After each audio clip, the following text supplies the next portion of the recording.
fictional dramatized story, not based on real events, real people, or real cases. The gun is already out. Rain streaks the window of the Silver Skillet, a 24-hour diner on Chicago's South Side. And inside that narrow beam of fluorescent light, a patrol officer named Brendan Fowler has his service weapon raised, both hands locked around the grip, pointed at the chest of a man the department knows as Detective Terrence Rollins. Terrence does not move. His hands are open, held at shoulder height, palms out.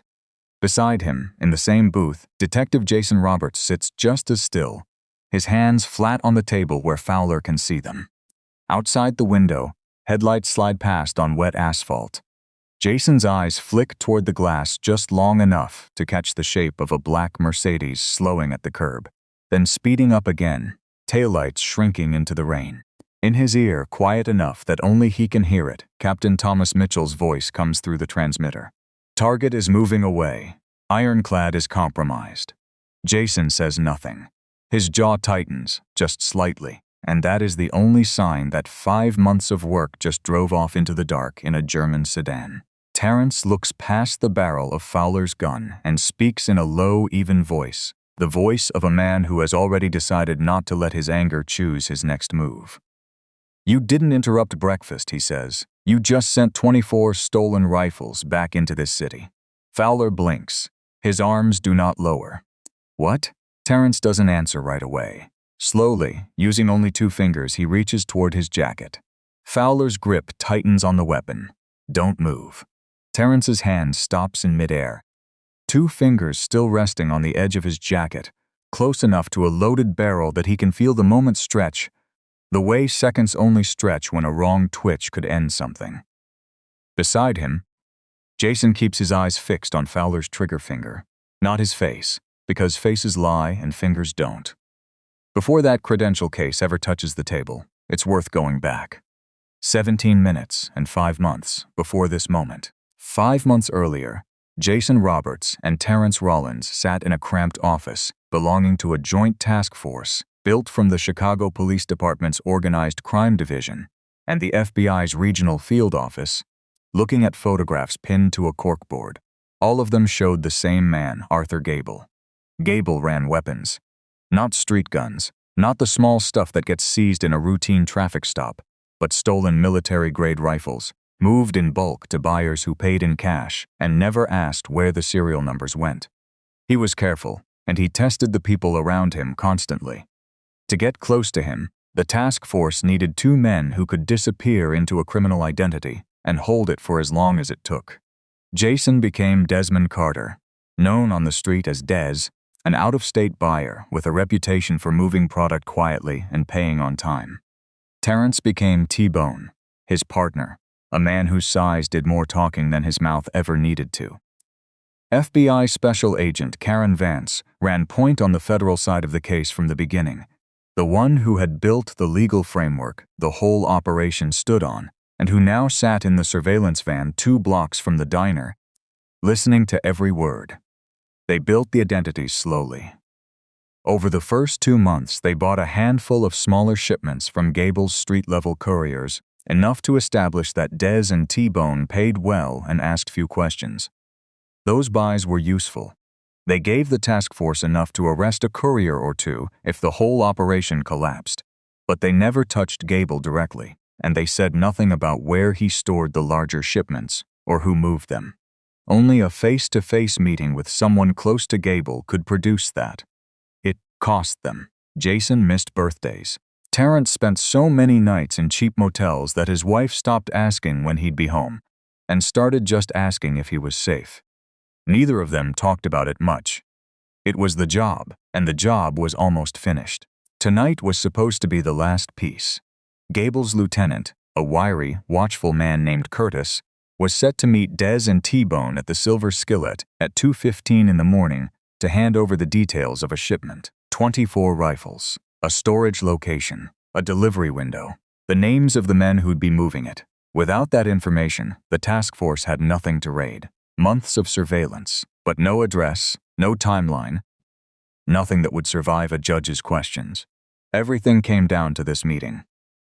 The diner did not know it was about to become the center of a federal operation. Rain hammered the windows in long, uneven sheets. A neon sign out front flickered, half its letters struggling to stay lit.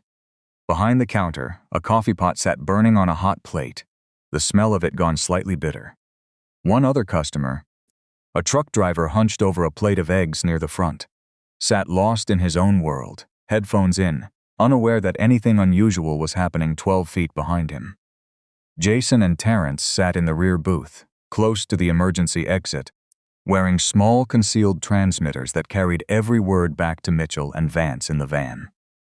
The arrest signal, the one word that would bring the tactical teams in, was checkmate. Until they heard it, no one moved.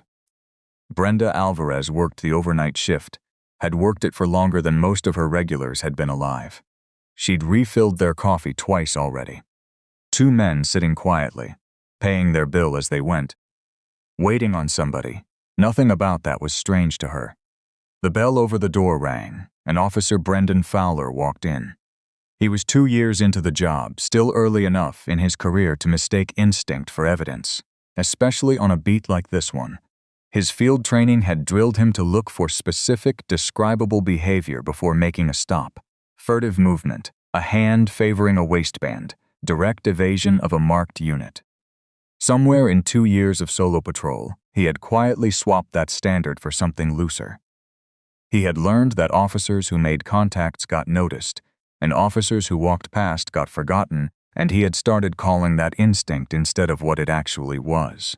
He came in for coffee, the way he did most nights, and while Brenda poured it, his eyes drifted toward the back booth.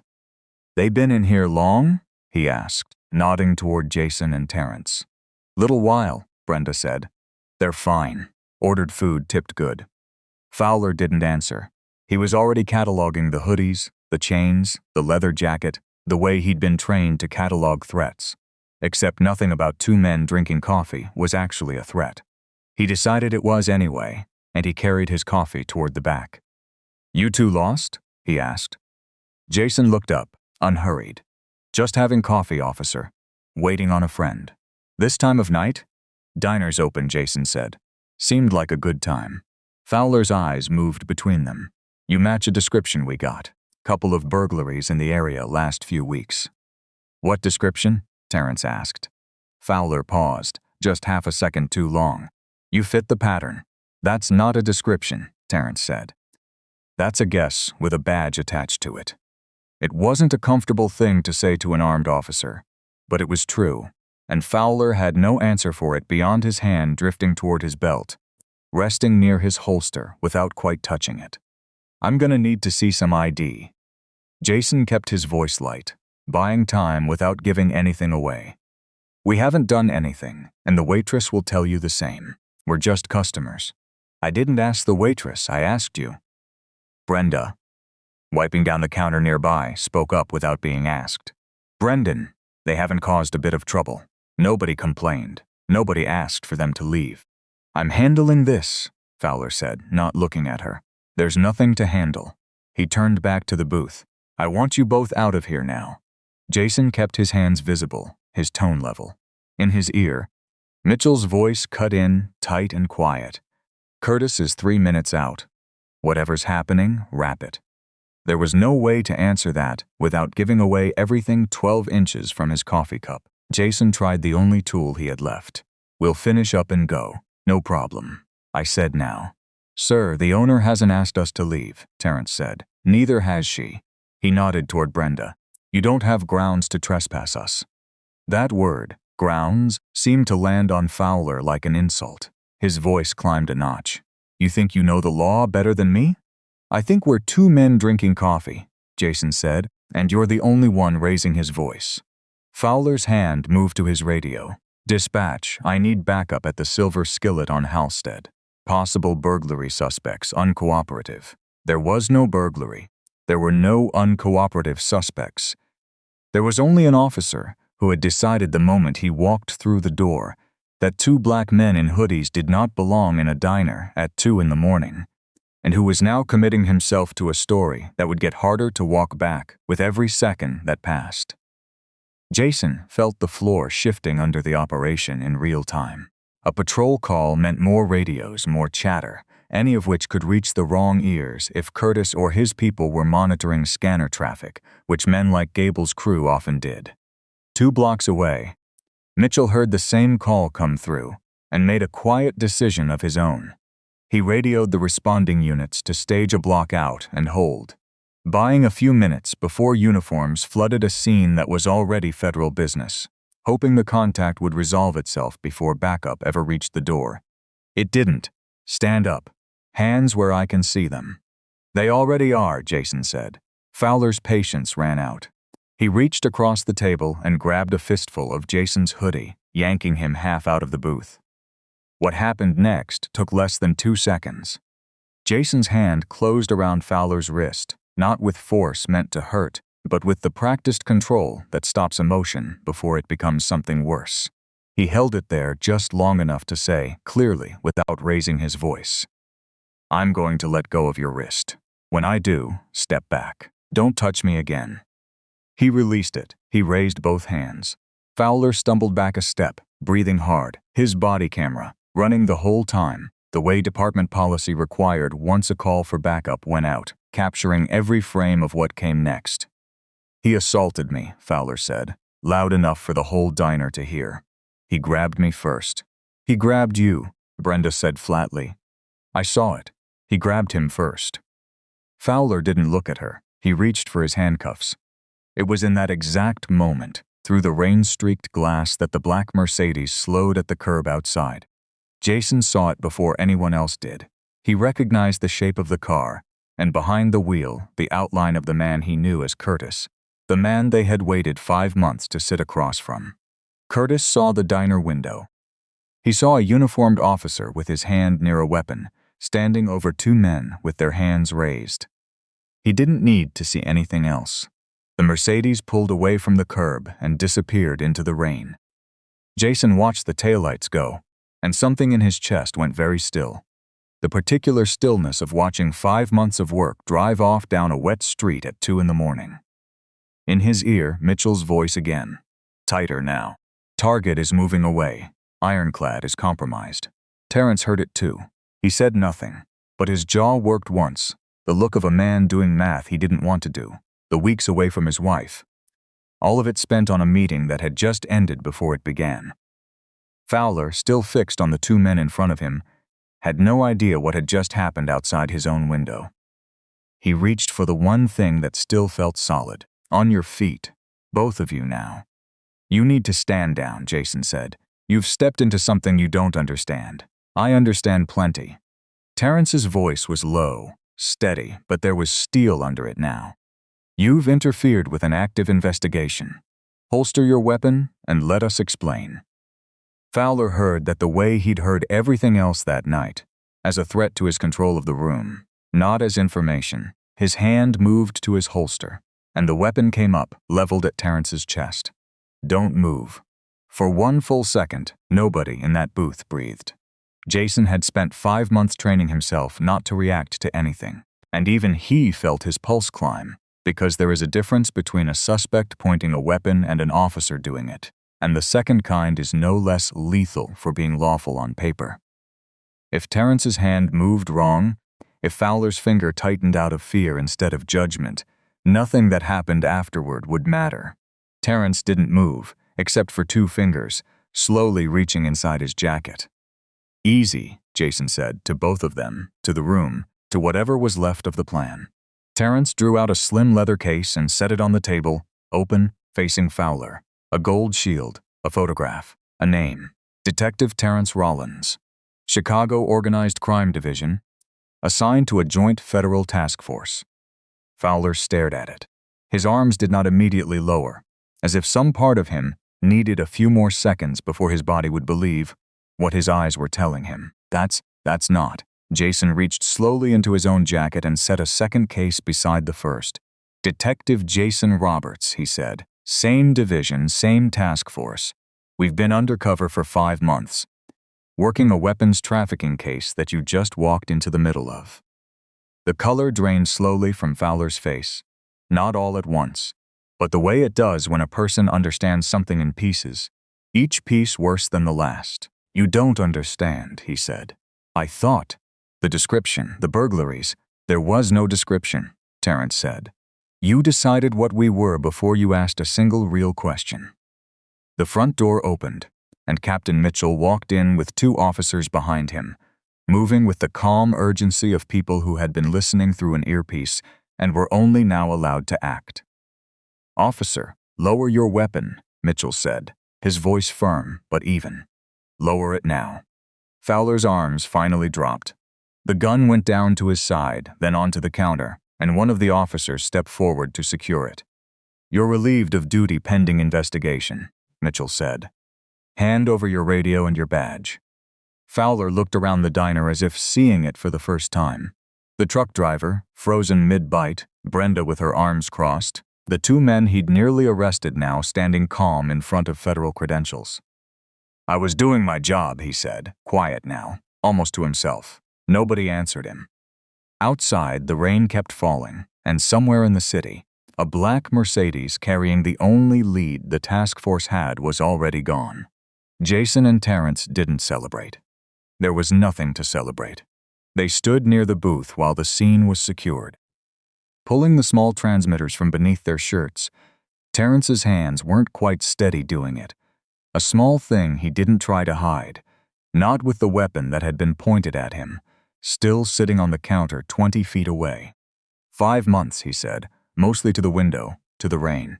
24 rifles are still out there, and we lost the only lead on where. We'll find another way in, Jason said, though even he wasn't sure yet how. Captain Mitchell came over, his voice lower, now that the immediate danger had passed. This isn't on either of you. I held back up at the block, hoping this would resolve on its own, and it didn't. If our contingency planning had accounted for a patrol contact like this, we'd have had a way to pull you both without losing the meat. That's on us to fix, not just on him. He nodded toward Fowler, standing stiffly by the door with an officer beside him. Brenda came by with 2 fresh cups of coffee, setting them down without a word. The following morning, Fowler sat across a table from a union representative named Doyle, a man who had represented enough officers to know when a story didn't hold together. They matched the description, Fowler said. They wouldn't give ID. One of them grabbed me, and I had to draw. I stood down the second I saw the badge. There's audio, Brendan, Doyle said. Wire recordings from both detectives, diner surveillance, dispatch calls, your own body camera. Before you tell me a version of events, understand that all of that already exists and has already been pulled. So what? They just get to make me the villain. Nobody's making you anything, Doyle said. The recordings will speak for themselves, and right now, they don't line up with what you just told me. I'd advise you not to add anything to that gap. Later that week, Agent Vance sat with internal affairs investigators, laying out the same evidence with the same clinical precision she brought to everything. The audio confirms no manager requested their removal, she said. It confirms the waitress told Officer Fowler directly that the men were paying customers who'd caused no disturbance. It confirms Fowler initiated physical contact, that Detective Roberts released him without injury, and that Fowler drew his weapon after both men had their hands raised and were fully compliant. One investigator asked whether Fowler could be charged with obstructing a federal investigation. Not knowingly, Vance said. He had no idea what he was interrupting, and the law draws a real distinction between reckless misconduct and intentional obstruction. What he's facing is serious enough on its own. Unlawful detention, excessive use of force, deprivation of rights under color of law, and a false report that contradicts documented evidence. If he alters records or coordinates false statements going forward, that's a different and worse conversation. Nobody in that room needed to inflate the story to make it matter. Publicly, the story that reached the news was true as far as it went.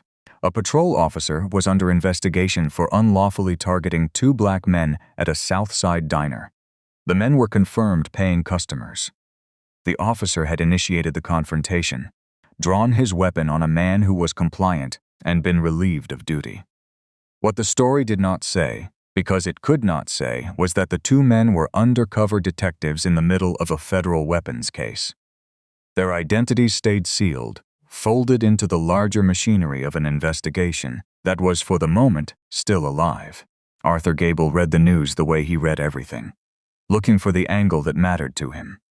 He saw a story about a patrol officer and two civilian victims, and his instinct told him that men who worked federal cases didn't get profiled and photographed for the evening broadcast. His people confirmed pieces of it independently. A booking record that showed Dez had spent hours in a holding room before release. A mutual contact who swore he'd seen T-Bone furious and shaken outside the precinct the next morning, still wearing the same jacket. None of it was staged. It was simply what had actually happened to two men who'd been mistaken for what they weren't. His suspicion thinned, week by week, worn down by that evidence and by pressure from his own buyers, who wanted their shipment and didn't care about his nerves. 3 weeks after the diner, the burner phone in Jason's drawer buzzed. "That was messy," Gable said. "No greeting. Cops all over you. I don't like messy." "Wasn't our doing," Jason said, keeping his voice exactly where Dez's voice always sat, unbothered, a little tired. "Some cop decided we looked wrong for the neighborhood. Spent half the night in a holding room over nothing. Nothing to do with us or the business. You didn't run. Didn't have anything to run from." There was a pause, the sound of a careful man weighing risk against money, and money, as it usually did with Gable, won. "Next meet isn't a diner," Gable said. "Somewhere private. My people will send the location." "Fine by us," Jason said. "We're still buying." The location, when it came, was a stretch of abandoned rail yard on the edge of the industrial district. Rusted freight cars under a cold mist, sodium lights buzzing over cracked concrete. The task force built its plan around it. Arrest teams positioned between the freight cars, overwatch on the warehouse roofline, a mobile command post 2 streets over. Agent Vance made sure every step would hold up in a courtroom the way the diner audio already had. Gable arrived with 2 armed men and a box truck carrying the rifles, stacked in crates, serial numbers filed or missing. Jason lifted the edge of a crate lid, looked long enough to confirm what was inside, and straightened up. He looked at Terrence. Checkmate. The word moved through hidden radios faster than it moved through the mist. Lights came on from 3 directions at once, arrest teams closing in, voices identifying themselves as federal agents, ordering hands up, weapons down. Gable's men froze. Gable himself lunged for the truck's cab, got 2 steps before an agent cut him off and went down hard against wet concrete. It was fast, controlled, over in under a minute. The kind of ending that comes from months of preparation rather than a single dramatic push. The rifles never reached the street. The money, the phone records, and the names of 2 additional suppliers gave the task force enough to keep pulling on the thread for weeks afterward.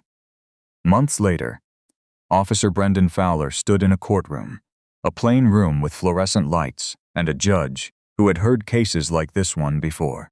The evidence against him was exactly what Agent Vance had described that morning in the Internal Affairs office.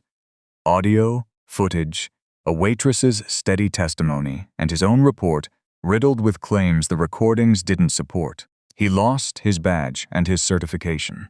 He would not work as a police officer again. There was no dramatic reckoning waiting for him beyond the walls of that courtroom. Only the slow, plain weight of consequence, the loss of a badge he had used to make 2 innocent men feel like suspects in a diner they had every right to sit in.